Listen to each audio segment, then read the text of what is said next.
Carl, how are you? Thanks for joining us. Absolute pleasure, Steve. You've doorstopped me there, haven't you, mate? Have you got a minute and put a mic in front of me? So, yeah, you caught me off guard there, but it's all good. Well, you know, we may be going off into the ether with no one listening because the technology's all new, so we'll see what happens. It's down to your Wi-Fi. Right, okay. I'll chat to the operations team after this. So, Carl, how would you sum up where the club sits, at this moment? It's going to be a big challenge to make the playoffs now, isn't it? How would you sum up where you sit? Yeah, look, we've not, over the course of the season so far, we've not been consistent enough, and I think the coach will, admit that as well. I think there's been on occasions, on the big occasions when we've rose to the rose to the challenge, but I think it's really important to, and I'm not, coming up with excuses here, but it's just the fact is the injuries that we've had, Steve, is incredible. We've had 2 fractured cheekbones. We've had 3 ACLs, which is unheard of. Williams, England captain, got a syndesmosis. Danny Walker, the England 9, had an MCL. Alongside Match Ashton, the England winger, have an ACL. So we've been absolute decimated with injuries. So looking at it in the round, considering all things, I think we've performed pretty well.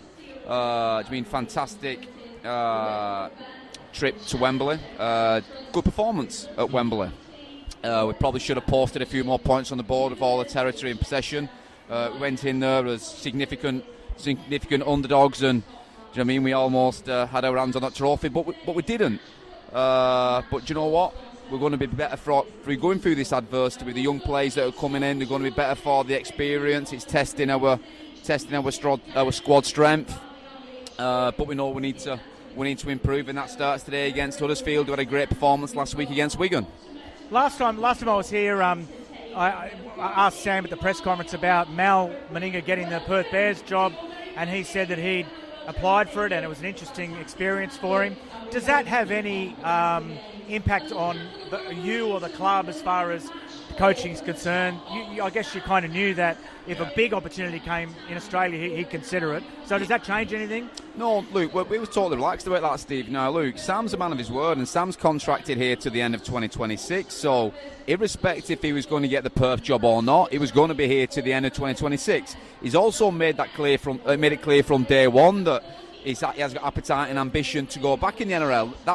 Australia is where he classes home. Admittedly, Perth some distance from Sydney, but that's where he classes home. So we was fully aware of the situation.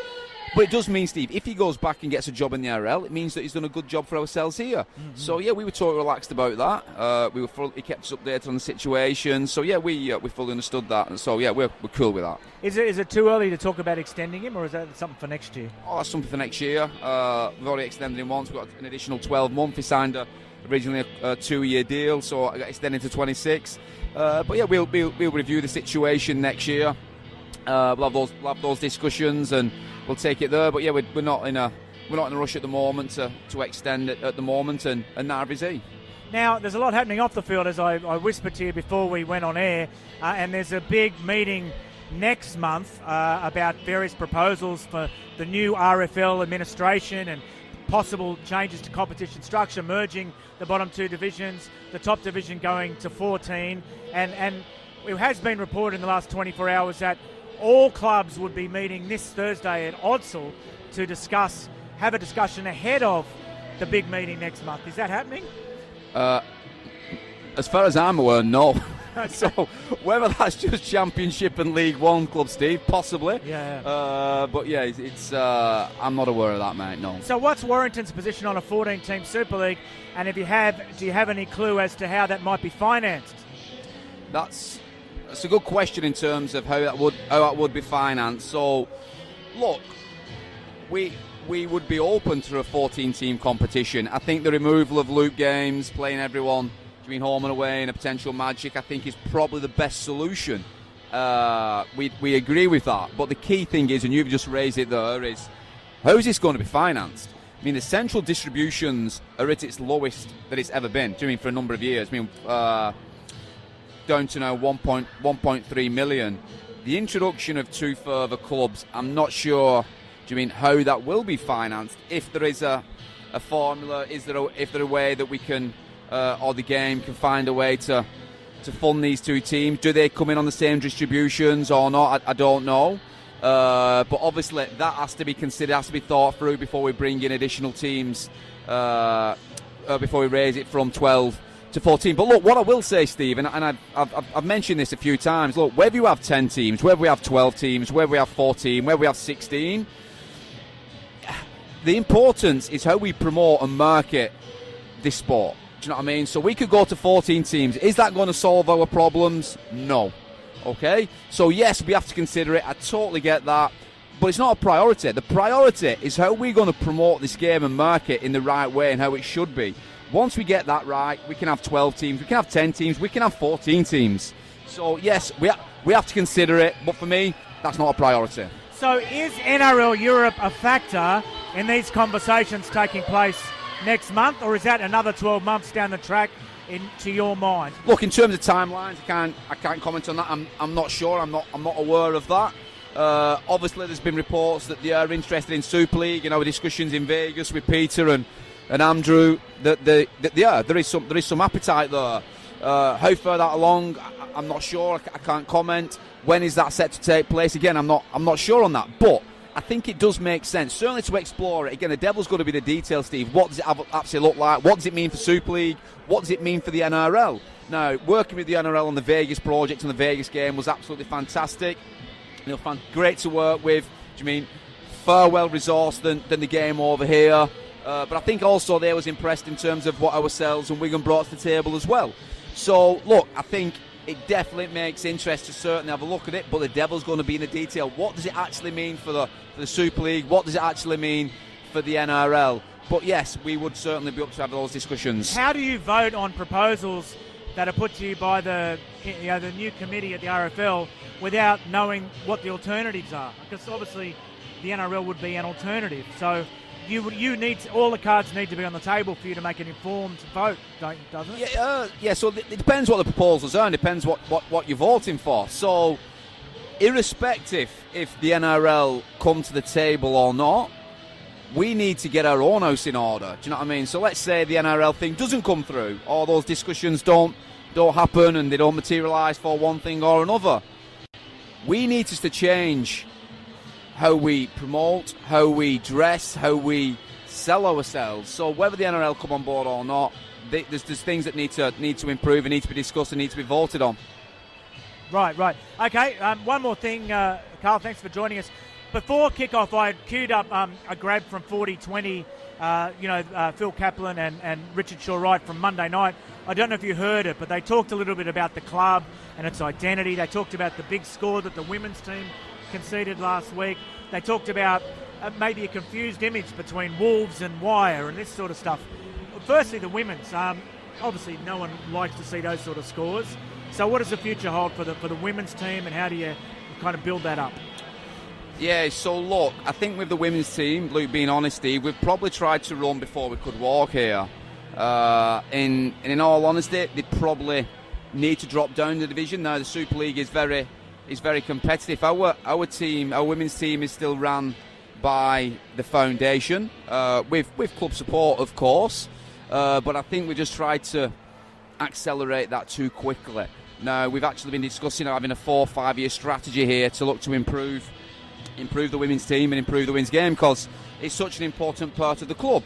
I mean, the girls section is absolutely tremendous. The girls' numbers are swelling in the town, but at the top level, we're not good enough at the moment to be in Super League. So, in all honesty, that needs to be looked at, and maybe dropping down the division is probably the right thing to do. And in terms of your image thing, just explain that a little bit more, because I'm quite interested in that. They were saying... Who's this? This is on the 40-20, which I was going to play before kickoff because I had it queued up. But they were talking about, it's a confused image. Are they the Wolves or are they the Wire? And it's kind of like, they were just questioning the identity and marketing of the club, So... I guess. Have you got? Yeah, I'd like to listen to that, because I'd like to challenge him on that. So, in terms of the Wire, so we're really proud of our history and the Wire, and that's part of the town, and that'll appeal to an older audience. We want to appeal to. Steve, would you say we want to appeal? Do we want to appeal to the younger audience? Is that important? I would say so. Yes. Okay. So what is more appealing? Looking back, or embracing a new identity, which is more sort of Wolves is more attractive to a younger audience? What would you say is more? What would you say is more attractive? I think from listening to the show on Monday night, their point is you've got to decide one or the other and not have a bet each way. I think that was their point. You know? As a sport, do you think we could be guilty of looking back too much? In this, yes. Okay. Yes, in this country, definitely.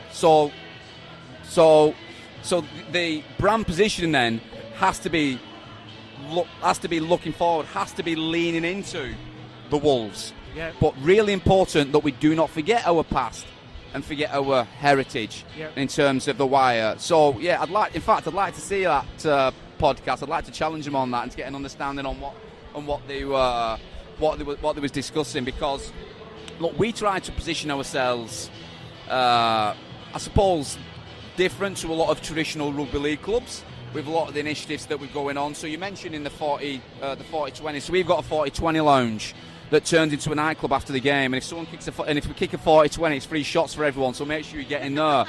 So that's the kind of stuff that we're doing to promote the sport, like the things such as the Luke Little Stadium, or all those kind of activations that gets out the rugby league bubble. But again, we need to understand and not forget our history. We're so proud of that. And look, I'm a rugby league anorak, I'm a rugby league historian, so I know all about that and the importance of that. But we've got to look forward, and that's what, do you know what I mean? We really push ourselves, the moniker as a Wolves. But again, not forgetting our roots as the Wire. Carl, it's really nice of you to come and join us at such short notice. By the way, I've got to tell the listeners it started to rain. So we'll make you an analyst. What impact's that going to have on this match, Carl? Look, I expected to bounce back from last week. Last week was disappointing, but I understand the reasons of last week. Just the emotional energy, burnt out after the Wembley experience and the heartache and the emotional drain off the back of that, and Leeds playing fantastically well at the moment. But yeah, I think these conditions can make the ball a little bit more slippery, more greasy. We saw that in the reserve games prior to this. But look, if we play to our potential, Huddersfield play to their potential, we should be winning this game. And look, if we want to get in the playoffs and make a serious challenge, we have to be winning these kind of games. You can sit here anytime you want, Carl. Pleasure, mate. Pleasure. You get a free can of Coke. That's it, mate. Coke Zero, though. Coke Zero. Thanks, Carl. Cheers.